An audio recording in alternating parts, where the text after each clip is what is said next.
Donc là, on voit Sanji qui fait face à Capone. En quoi puis-je vous être utile, pirate de Big Mom? On voudrait éviter tout débordement. Les gens de ce pays ont lourdement souffert, physiquement et mentalement. Donc là, on a Brooke et Sanji qui sont devant Pecoms et Capone. Et donc, il leur explique un peu la situation à l'heure actuelle. Permettez- Permettez-moi juste de vous remercier. Grrr. Donc là, on a Pecoms qui est en train de chialer et en train d'enlacer Sanji et qui le remercie. Et après, on le voit même carrément à terre, genou à terre devant Sanji. Et il dit jamais je n'aurais cru qu'une chose pareille puisse m'arriver à ma ville natale. Vous êtes nos sauveurs. Je ne sais comment faire pour vous remercier. Donc, il se sent redevable auprès des Mugiwara parce que c'est grâce à eux qu'ils ont pu sauver sa ville natale. Nous avons reçu deux ordres de Mama. Un, capturer César et deux, vous détruire durant l'opération. Mais c'est bon, on n'exécutera pas cet ordre-là. Donnez-nous César et ce sera bon. Je vais inventer une excuse et lui dire que vous vous êtes échappé. Donc du coup, comme il est redevable envers les Mugiwara, il dit ouais, vas-y, c'est bon, le deuxième ordre, on s'en fout, on n'y prêtera pas attention. De toute façon, je m'arrangerai avec Big Mom mais du moment que tu nous donnes César, ça, on sera quitte comme ça. Elle comprendra. Oi, Pécoms, t'as perdu la raison. Ne laisse pas tes sentiments gêner ton boulot. Ferme-la, le bleu, j'en prends la responsabilité. Donc là, on a Pécoms qui s'énerve et tout en lui disant ouais, on est là pour les exécuter, donc faut qu'on fasse le boulot et tout. Et donc du coup, Pécoms, il le traite de bleu parce que Capone, il doit pas être là depuis longtemps. Donc comme lui, il est un peu plus responsable par rapport à Big Mom, parce que ça fait plus longtemps qu'il doit à l'équipage, donc c'est à lui de prendre les décisions, normalement. Ils ont sauvé ma famille et mes amis, je ne peux pas faire autrement. Et donc là, on voit Capone qui le traite d'abruti, et on voit une gueule là où il est vraiment vénère et tout par rapport à Pecoms. Et donc du coup, il tend sa main, et il y a quelque chose qui a dû sortir de sa main. Et comme il était en retrait par rapport à Pecoms, on voit qu'il a dû lui tirer dessus ou quelque chose comme ça. C'est un truc de fou. Un truc de fou. Il a dû lui tirer dessus, je sais pas. On voit Pecoms qui est en train de se tomber à terre avec plein de sang et tout. Et qui le traite d'enfoiré. Il traite d'enfoiré Capone. Eh, il a ouvert le feu sur son coéquipier. Ah ouais, donc du coup, on voit la main de Capone et on voit des petites silhouettes. Il y a une espèce de porte. Ça fait un pont-levis et on voit trois petites silhouettes. Et effectivement, il y a des hommes de Capone qui sont dans sa main et qui ont des mitraillettes avec eux. Et donc là, du coup, Pécom, il est tombé et ouais, est-ce qu'il est mort? Ça reste à voir, c'est pas sûr, mais bon, parce qu'en général, les personnages de One Piece, ils meurent pas souvent, donc bon, en tout cas, il a été blessé, hein, gravement blessé. Un pirate renommé, hein, quel amateurisme de sa part de laisser ses sentiments le gêner. Il n'est plus bon à rien maintenant. Alors je vais m'occuper de vous. Donc ça c'est Pécoms qui dit ça et il leur fait comprendre que quand t'es un pirate, bah t'es cash, t'es un enculé quand t'es un pirate de toute façon. Donc t'as pas à faire passer tes sentiments avant le reste. À l'attaque. Et donc là, ouais. Donc là, on a encore un pont-levis, mais à l'avant sur le devant de Capone, donc au niveau de son torse. Euh, et là, on a Sanji et Brooke qui sont étonnés, ils font hein. Et donc là, on voit un peu, en gros plan, on voit la porte qu'il y a avec le pont-levis et on voit plein de bonhommes qui sortent de la porte. Et donc, du coup, en sortant de la porte, on voit Capone qui est un peu en train de se basculer sur le dos. Et donc, il y a plein de gangsters qui sortent de son corps et qui s'agrandissent, du coup. Ils étaient en miniature dans son corps. Parce que Capone, il avait mangé un fruit du démon. Et donc, du coup, il pouvait ingurgiter ses membres d'équipage. Donc là, on a tous les gangsters qui sortent de son corps. Des hommes. Ah, et donc du coup, bah, Sanji et Bro qui se retrouvent encerclés par tous les hommes de Capone. Rendez-vous maintenant. Ces types ne sont pas ceux auxquels vous êtes habitués. Je suis sûr que vous avez entendu parler de moi. Je fais partie de la même génération que votre capitaine. Oui, donc il fait partie des 11 supernovas, hein, comme Luffy. C'est quoi cette capacité? Je suis l'homme qui a mangé le fruit Shiro Shiro. D'accord, donc un homme forteresse. Donc d'accord, ça c'est le fruit du démon de Capone, hein. Fire Tank Pirates. Donc les pirates de... Voilà. Hein, Fire Tank. Capone Gang Beg. Prime 300 millions. Oui, bah pour un rookie de son espèce, c'est à peu près dans les mêmes prix, hein. Luffy il est à 500 millions, donc il est en dessous de Luffy, hein, au niveau de la hiérarchie. Je pensais bien avoir vu quelque chose ressemblant à des hommes dans sa main. Alors ce n'était pas une erreur. Donc ça c'est Brooke qui dit ça. Donc il avait bien vu qu'il y avait des hommes qui étaient sortis de sa main. Ça aurait été bien plus simple de l'exploser à coups de canon, mais je ne voulais pas trop en faire. Vous n'êtes pas les seuls qui essayent d'éviter ce genre de situation. Donc il doit avoir des choses à cacher s'il essayait d'éviter ce genre de situation. Ça veut dire, ça sous-entend des choses, ça, à mon avis. Ça reste à voir aussi.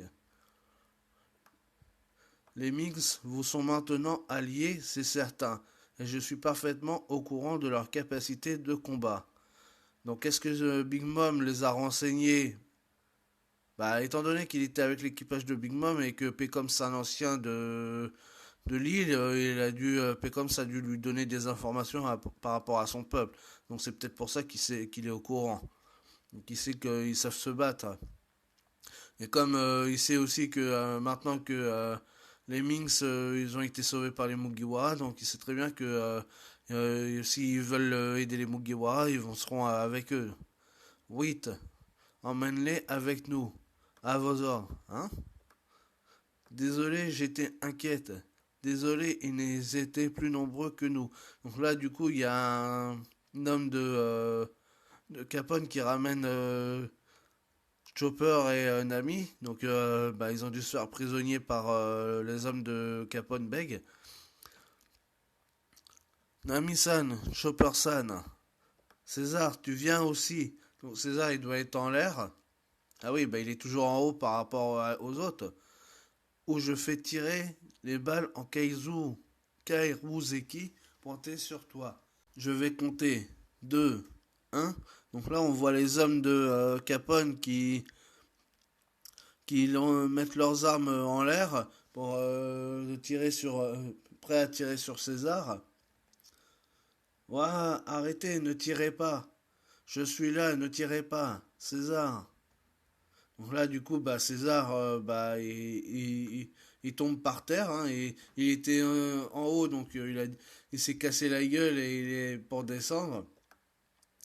Donc là, Capone, il est content, il a un grand sourire et il dit on dirait que tout le monde est là. Pour te dire la vérité, on n'a pas ce genre de choses. T'as dit quoi? Mais je possède une lance qui en est faite. En fait, du coup, il avait fait croire que les flingues que ces hommes avaient, ils étaient en granit ou qu'ils pouvaient tirer du granit marin. Et en fait, bah, c'était du bluff, tout simplement. Il a bluffé tout le monde. Mais par contre, on voit un de ces hommes avec une lance. Donc, et la lance, elle a un effet. Donc, du coup, il peut maîtriser ses arts grâce à la lance que le mec il a. C'est la même chose. Yosh, allons dans un meilleur endroit pour discuter. Entrez alors. Bordel, on fait tout ce qu'il veut. C'est un ordre. Donc, du coup, bah, ils sont obligés, les Mugiwara sont obligés de s'exécuter, hein, vu qu'ils sont prisonniers. Donc là, ensuite, on voit Pecoms qui est à terre, hein, et on voit Capone qui est tout droit. Donc, ah oui, d'accord. Et on voit qu'il y a une petite porte qui s'ouvre sous son écharpe.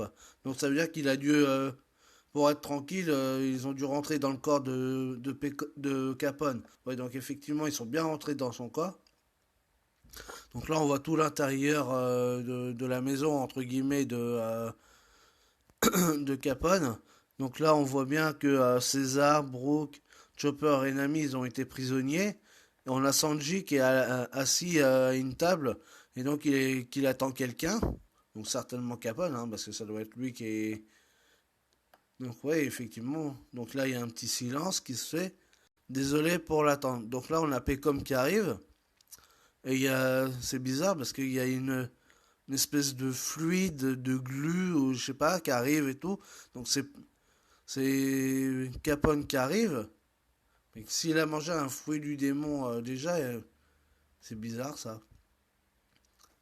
Comment ça se fait qu'il arrive comme ça, en espèce de glu, un peu comme Trébol, dans la Doflamingo Family? C'est bizarre.